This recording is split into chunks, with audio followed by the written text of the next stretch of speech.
Now you will listen the special update in English.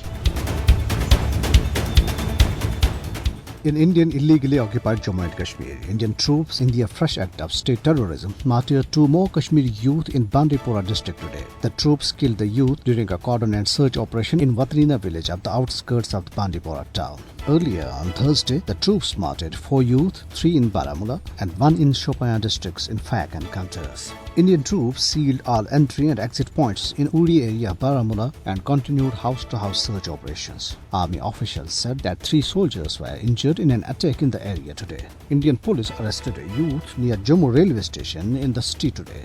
The youth is a resident of Gadapura village of Shopian district. Meanwhile, India's notorious National Investigation Agency is planning to conduct more raids on the activists of Jamaat-e-Islami in Indian illegally occupied Jammu and Kashmir. On August 8th, the NIA raided as many as 56 locations of Jamaat leaders and activists in 14 districts. Fresh crackdown against Jamaat leadership would be conducted anytime next week.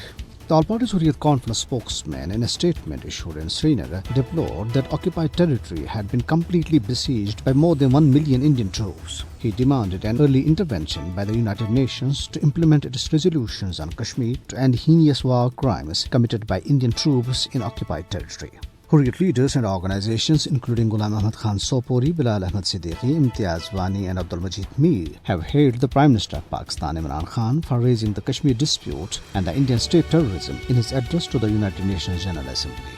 Foreign Minister Shah Mahmood Qureshi, addressing Pakistani news media representatives in New York, has said that he is satisfied with the talks he held with a number of his counterparts and heads of international organizations on global and regional problems, especially Kashmir and Afghanistan. Earlier, he presented a dossier to the United Nations Secretary General Antonio Guterres containing details of the gross, systematic and widespread human rights violations by India in her illegally occupied Jammu and Kashmir.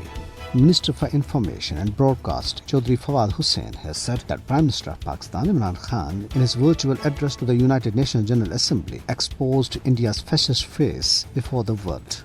In a statement, he said the Prime Minister convinced the world how fascist government of India, based on hardline RSS ideology, is committing genocide of minorities in India.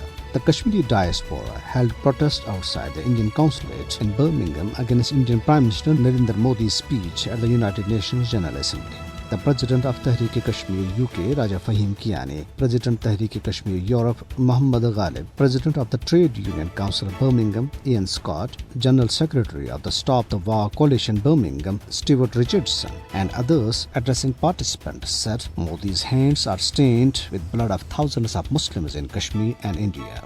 While lauding the Prime Minister of Pakistan for effectively raising the Kashmir dispute, they urged the United Nations to stop India's oppression in the occupied territory and implement its relevant resolutions on the dispute. In India, mobilization of farmers opposed to the new farm laws is in full swing for the countrywide strike tomorrow. On the other hand, Bengal Chief Minister Mamata Banerjee, while describing Modi-led Indian government as vengeful and jealous, has said that the regime has compromised India's prestige by denying her permission to travel a global peace conference in Rome. Mamata lashed out at the India's National Human Rights Commission for keeping mum over the recent shooting down of a poor Muslim peasant by police in Assam and then desecration of his dead body by a government photographer accompanying the police.